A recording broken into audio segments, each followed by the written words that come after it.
আজ আবার দেখো একটা পটেটো স্ন্যাক্স নিয়ে তোমাদের কাছে চলে এসেছি। দেখতে যত সুন্দর হয়েছে খেতেও তত লোভনীয়। আর বাড়িতে মানে খুবই ইজিভাবেই হয়ে যাবে। খুব একটা জিনিসের কিন্তু প্রয়োজন হবে না। চলো এবার রেসিপিতে যাওয়া যাক। প্রথমে দেখো আলুটাকে ভালো করে খোসা ছাড়িয়ে নিয়েছি। খোসা ছাড়িয়ে নিয়ে এরকমভাবে প্রথমে আগে চারিধারটা কেটে নিয়েছি। ভালো করে দেখে নাও যে গোল পোর্শন আছে সেগুলোকে ভালো করে কেটে নিয়েছি।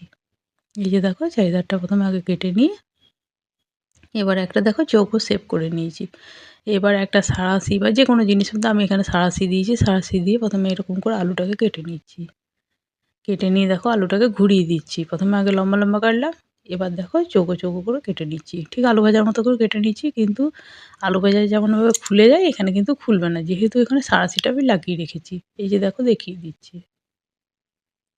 দেখো তলটা কিন্তু পুরোটা কিন্তু কাটিনি। এই যে ভালো করে দেখে নাও।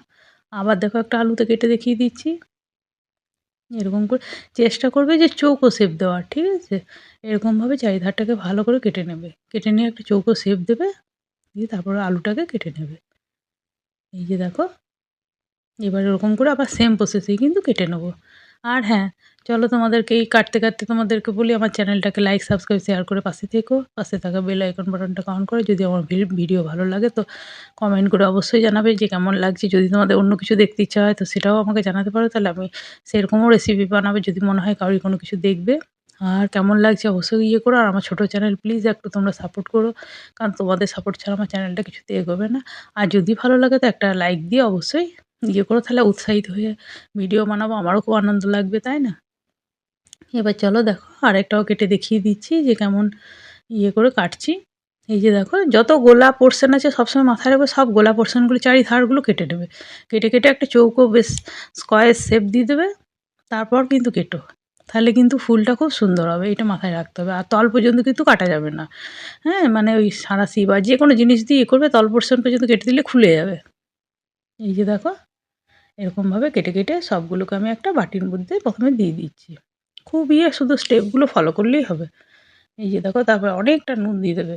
২ চামচ বা ১.৫ চামচ মতো নুন দিয়ে দেবে। বেশি করে নুন দিয়ে জল দিয়ে কিছুক্ষণ রেখে দেবে।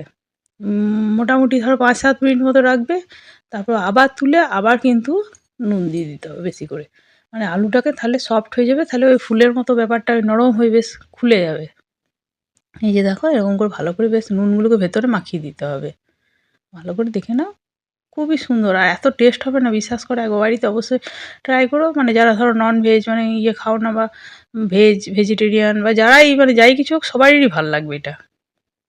এই যে দেখো কি সুন্দর, অনেকক্ষণ ভেজানোর জন্য দেখো কত নরমও হয়ে গেছে, দেখো জলগুলো অনেকটা বেরিয়েও গিয়েছে আলু থেকে। এই দেখে বুঝতেই পারছো যে কত সুন্দর খোলা যাচ্ছে, একদম ফুলের মতো হয়ে গিয়েছে। এবার ভালো করে জল দিয়ে ধুয়ে নেবে, কারণ তাছাড়া খুব নুন লাগবে। আর রান্নাটা হবে তোমার সাদা তেলে, তাই সাদা তেল আমি গরম হতে দিয়ে এবার আন্দাজ মতো একটু নুন দিয়ে দিলাম। এবার দিচ্ছি আমি পনিরের চিংসের মশলাটা। আর এখানে দিলাম ২ চামচ মতো কর্নফ্লাওয়ার, আর একটু রসুন মানে পেস্ট, আর একটু আদার বাটা মানে ওই ঘষা। এবার দিয়ে ভালো করে ওই যে আলুটাকে আছে না, আলুটাকে কিন্তু আগে প্রথমে ভালো করে একটু মুছে নেবে, শুকনো করে নেবে। তারপরে এই শুকনো উপকরণটা আলুর মধ্যে ভালো করে মাখিয়ে এটাকে ভাজতে হবে। এই যে দেখো এরকম করে প্রথমে দেখো আমি ওই ফুলের মতো যে পেছন পোর্শনটা ভেজেছি, তারপরে ওপরটা ভাজবো, খুবই মুচমুচে হয়ে যাবে। আর বিশ্বাস করো দারুণ সুন্দর খেতে। মানে হালকা আছে এরকম করে ওলটপালট করে ভাজবে, দেখবে খুবই সুন্দর। মানে একটা মানে কি বলবো, মানে মানে অন্য কিছুর প্রয়োজনই হবে না। মানে পুরো নতুন ধরনের একটা রেসিপি। এটা সস-টস দিয়ে দারুণ সুন্দর লাগে। কেমন লাগলো অবশ্যই কিন্তু জানাবে। ভালো লাগলে চ্যানেলটাকে প্লিজ লাইক, সাবস্ক্রাইব, শেয়ার করে পাশে থেকো। আর ছোট চ্যানেল একটু শেয়ার করো সবার মধ্যিখানে।